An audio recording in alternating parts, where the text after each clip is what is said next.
কালকে ভিএফএক্স এর যে ভিডিওটা ফেসবুক পেজে ছাড়ছিলাম, আকসা যে পেজে ছাড়ছিলাম, বুঝছস, ওরা যে এত ভিউজ হয়েছে বন্ধু, তুমি যদি দেখতা তাহলে পুরা আমার ভিএফএক্স সিনেমার প্রতি একবারে ফিদা হয়ে গেছে, বুঝছো? তাহলে তো দেখান দরকার। হ্যাঁ, আমি এরকম করে এডিট করে ছেড়ে দিছি। আজকে তাহলে যাই দেখি। হ্যাঁ, এই আজান দিতেছে না ওরা? হ্যাঁ বন্ধু, আজান দিতেছে। চলো বন্ধু, নামাজটা নামাজটা পড়ে আসি।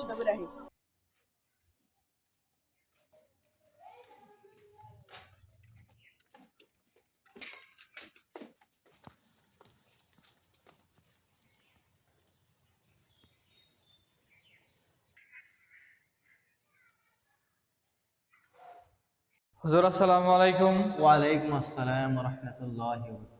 আমাদের নামাজের তো সময় হয়েছে, আমরা দাঁড়ায় গেলে ভালো হয়। ইনশাআল্লাহ দাঁড়ায় যাই।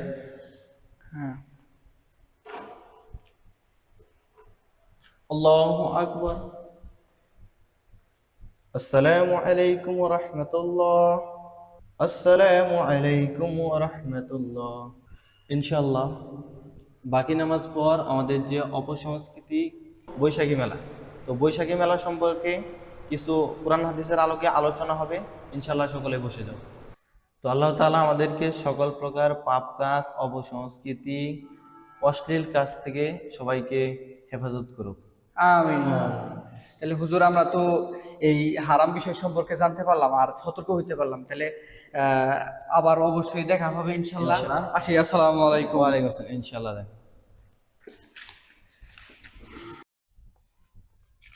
তো মেলার সময় বন্ধুরা একটু ফোন দিলে ভালো হইতো, দুইজনে যে মেলা দেখবি রে গিয়ে মেয়েটাও দেখে গিয়ে। আচ্ছা বন্ধুরে ফোন দি দি বন্ধু কি কয়।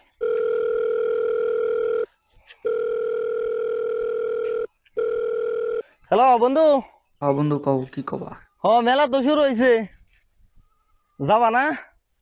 না দোস্ত, যাবার হো না, তুমি এলাকায় যাও। কে লিগে যাবা না? ওই জাঙ্গর হুজুর কইলো যে বৈশাখী মেলে যাও হারাম। আরে ভাই ওগুলা কই গিয়া, সমস্যা নাই, মেলায় গেলে কিছু হবো না। আরে না না না, তুমি এলাকায় যাও, আমি যাম না। না সমস্যা নাই, তুমি আয় পড়ো। ভাই তুই যাসিন, আমার এনে মধ্যে টানিস না। এই বন্ধু মেলায় না যাও, সমস্যা নাই, কিন্তু তুমি এক কাজ করো, তাড়াতাড়ি ব্রিজ পারে হও, তোমার লিগে আমি দেরি করতেছি। দেরি করো না, তাড়াতাড়ি তাড়াতাড়ি। আচ্ছা ঠিক আছে বন্ধু, আসতেছেন, যাইতেছি, ঠিক আছে।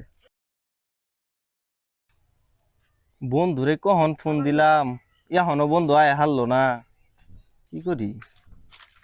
হ্যাঁ ক, এত জরুরি তলব? আরে ভাই তুই এতক্ষণ আইসস, তোর আমি কখন থেকে ফোন দিতেছি, একটা বিশেষ জায়গায় যাওয়া লাগবে আমার। এখন না কোনো দেখানি। আচ্ছা ঠিক আছে, আইসস ভালো হয়েছে, তো কই আলে মেলায় যাওয়া লাগবে। কিসের মেলা? এই যে বৈশাখী মেলা আজকে থেকে শুরু হয়েছে। না না না, বৈশাখী মেলা যাওয়া যাবে না, হুজুরে বয়ান দিছে সকালে, আমি শুনছি, আমি যাবো। আরে ভাই হুজুরা কই গিয়া, হুজুরের কথা হইলো মুসলমানরাই মেলা বানাইছে, মুসলমানরাই সব নেতৃত্ব দিতেছে, মুসলমানরা যাবো না, কেরা যাবো? না না না না, তাগরি মানে দুর্বল আছে, আমি আমি যাব না ভাই। ইমান ওই একদিন গেলে ইমান কিছুই হবো না। না না না, কিছুই হবো না। না হারাম জানোস না? না না, তো যাওয়া লাগবো।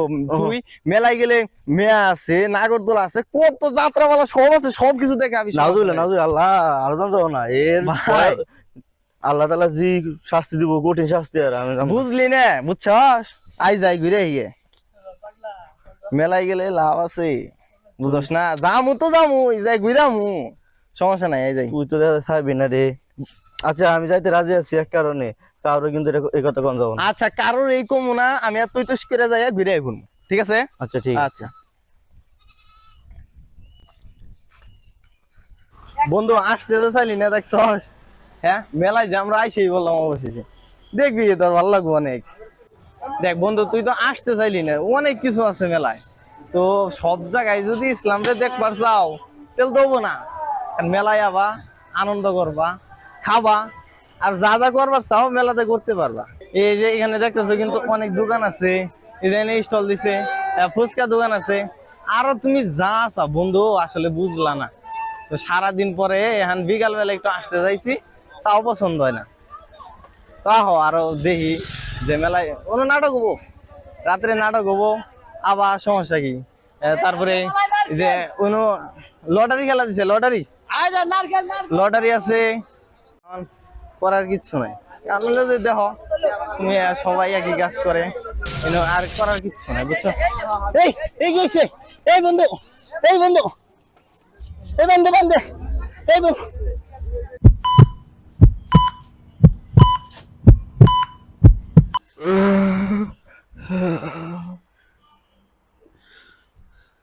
আমি কোনো কিন্তু আমরা তো হাসপাতালে আসছি। কি হয়েছিল তোমার? এই চল বন্ধু চল আগে বলতেছি চল বাড়ি। আস্তে দাও, আস্তে আস্তে নাও নাও। এ বন্ধু বন্ধু কি হয়েছে ক তুই? সব আরে, বলতে কি যাই হইছে? আগে মসজিদে যাই হুজুরের কাছে যাবো আয় সব বলতে আর ভাই একটু ক। মসজিদে যাবো আয় আচ্ছা আগে। চল তাড়াতাড়ি যাই চল। আসসালামু আলাইকুম হুজুর। ওয়ালাইকুম আসসালাম। অসময়ে তোমরা এখানে? আপনার সাথে কিছু কথা ছিল হুজুর। তোমরা বসো তাহলে আমরা আলোচনা করি। হুজুর বিষয়টা কি হয়েছিল আমি আপনাকে খুলে বলতেছি। আচ্ছা কি বলবা বলো।